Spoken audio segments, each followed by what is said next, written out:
भक्त वो कैसे बने? कोई ऐसा महान भक्त यहाँ भी चाहे तो यहीं आ सकते नारद मुनि, और वो कृष्ण की लीला में चाहे तो वहां भी जा सकते। ऐसा क्या किया उन्होंने?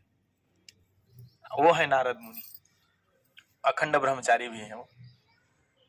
तो वो एक दासी के पुत्र थे। दासी पुत्र समझते हैं? नौकरानी, झाड़ू पोछा करने वाली।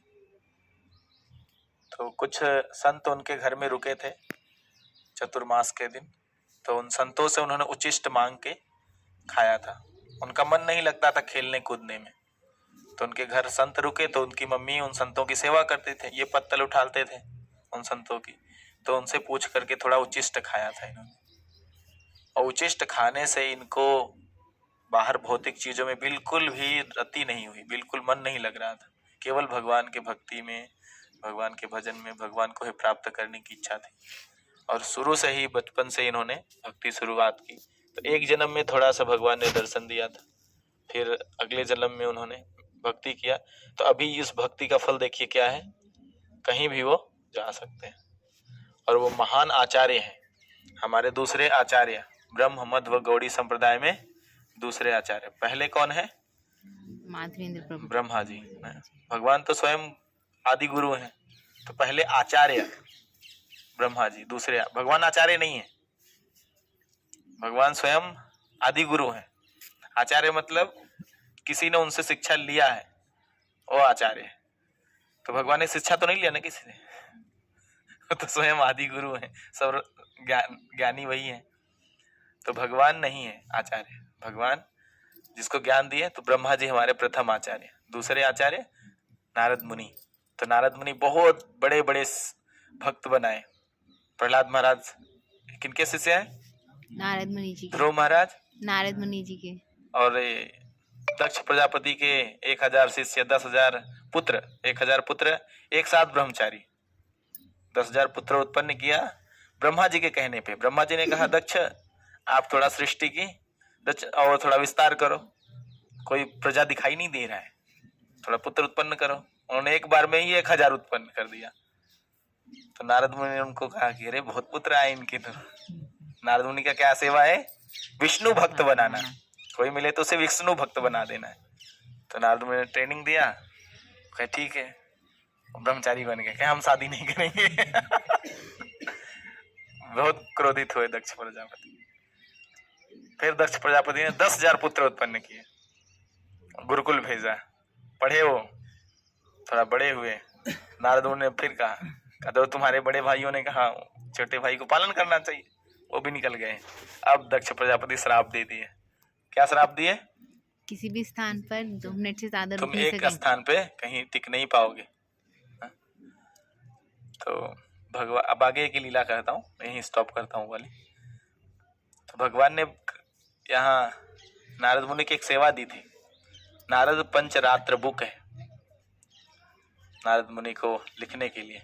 तो नारद मुनि ने कहा मुझे तो भाई श्राप मिला है, मैं कहीं रुक नहीं सकता, तो लिखने के लिए कहीं रुकना पड़ेगा। का चिंता मत करो, वृंदावन ब्रज में श्राप व्राप कुछ काम नहीं करता। तो नारद मुनि यहाँ आए और यहाँ बैठ करके नारद पंचरात्र, भक्ति का वो है जिस विधि से अर्चन होता है, मंदिर में अर्चन करते हैं ना, तो ये नारद पंचरात्र विधि से करते हैं। तो यहाँ बैठ करके नारद मुनि ने वो पुस्तक का रचना किया, और कृष्ण के कहने पे, तो यहाँ उनकी कोई श्राप का कोई प्रभाव नहीं पड़ा। तो ये और एक और लीला है छोटी सी, कि नारद मुनि भी चाहते थे कि भगवान कृष्ण रासलीला करते हैं। मैं रासलीला में जाता हूँ नारायण नारायण करते हुए, तो मुझे वो रस नहीं आता है जो ये गोपियां ले रही हैं, राधा रानी ले रही हैं। भाई मैं अगर महान भक्त हूँ, हर जगह जा सकता हूँ, तो क्या मैं गोपी नहीं बन सकता? ये रस भी चाहिए हमें। तो कैसे मिलेगा? तो भगवान ने कहा भाई किसी गोपी बनना पड़ेगा ना, किसी गोपी का अनुगत्य करो, फॉलो करो। फॉलो भाई, किसी से सीखोगे ना कैसे गोपियां क्या स्टाइल में आती हैं, कैसे ट्रेनिंग होती है ना। पहले आपको एक्सरसाइज करके आना होगा, तभी तो पता चला आप रासलीला में आ गए, भगवान ने कुछ घुमाया तो आप कहे भैया हमें तो पता नहीं है स्टेप तो गड़बड़ हो जाएगा। पहले सब सीख के आओ। तो गोपी से पूछे कैसे क्या करूं, तो पहले तो नारद है तो पहले गोपी बनना पड़ेगा, फिर ट्रेनिंग देगी वो गोपी। तो उन्होंने कुंड में स्नान किए। एक ये भी कहा जाता है कि कुसुम सरोवर में भी स्नान किए थे वो, और शिव जी भी आए थे भगवान की रासलीला में प्रवेश करने के लिए, तो उन्होंने भी कुंड में डुबकी लगाई, गोपी बन गए। नारद मुनि भी कुंड में डुबकी लगाई, निकले तो गोपी निकले, तो फिर गोपी बन गए, फिर ट्रेनिंग ली है। तो हम लोग भी अपने जो गुरु परंपरा है ना, तो ये भी एक प्रकार का ट्रेनिंग सिस्टम है कि अगर हमें भगवान को प्राप्त करना है तो भगवान के पास जा करके वहां करेंगे क्या, उसकी ट्रेनिंग हमें पहले लेनी होती है। आप सोचोगे हम डायरेक्ट भगवान से मिल रहे हैं, तो भगवान कहेंगे आके क्या करोगे, पहले ट्रेनिंग तो ले लो। किसी भी कंपनी में क्या करते हैं, आप डायरेक्ट जाके बॉस बन जाते हैं, पहले ट्रेनिंग लेते हैं ना, डिसिप्लिन सीखते हैं, वहां के सिस्टम सीखते हैं। तो वही है, तो भगवान ने इसे अनुगत्य सिस्टम कहते हैं या गुरु परंपरा कहते हैं, जिसे हम सीखते हैं और फिर भगवान ही मिलेंगे। गुरु के साथ हमेशा तो आप रासलीला नहीं करेंगे ना, करेंगे नहीं, गुरु आपके एक माध्यम है, कहते हैं ना वो ब्रिज, आपको भौतिक जगत से आध्यात्मिक जगत ले जाने का ब्रिज।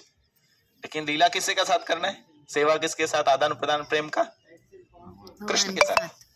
तो वही है कि ये गुरु परंपरा है, तो हमें गुरु परंपरा में रहना है, किसी का अनुगत्य में, किसी के गाइडेंस में हमें सीखना है भगवान की सेवा कैसे की जाए।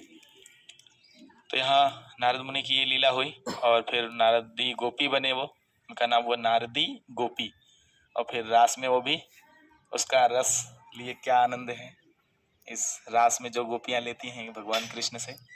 तो भगवान की ये गोपी भी है, तो ऐसा नहीं कहना चाहिए वो ब्रह्मचारी है तो वो गोपी नहीं, ये दूसरा रस नहीं ले सकता। तो भगवान यहाँ हो सकता है, वो आध्यात्मिक जगत में हर रस प्रधान है, वहां कोई भी रस भगवान के भक्त ग्रहण कर सकते, भगवान को आनंद देने के लिए। उसका उद्देश्य ये नहीं होता मुझे क्या आनंद आएगा, होता है क्या उद्देश्य, भगवान को आनंद देना है। और थोड़ी भावना ये भी होता है कि उसमें आएगा क्या मुझे पता नहीं है प्रभु। तो नारद मुनि ने और कई स्टोरी की है, तो हमारे पास समय थोड़ा कम है, हम यहाँ थोड़ा सा कुछ अनाउंसमेंट भी करेंगे आप सब। अब यात्रा हमारी लास्ट है और लास्ट बैठक है, वैसी बैठक नहीं कर पाएंगे हम, बैठेंगे तो सोने वाली बैठक, हम सो जाएंगे। तो यहाँ आपको हम कुछ रियलाइजेशन, किसी के कुछ विशेष रियलाइजेशन है एक वक्त, तो वो आके हमें थोड़ा बोल सकते हैं। कोई है ऐसे जिनका कुछ विशेष एक्सपीरियंस रहा हो? अच्छा, पहली बार गोवर्धन परिक्रमा कितने लोगों ने किया? 1 2 3 4 5 6 7 8 9 10 11 12 13 14 15 माता जी ने कर चुकी। जय, इन सब भक्तों के लिए जोरदार तालियां। हरी बोल।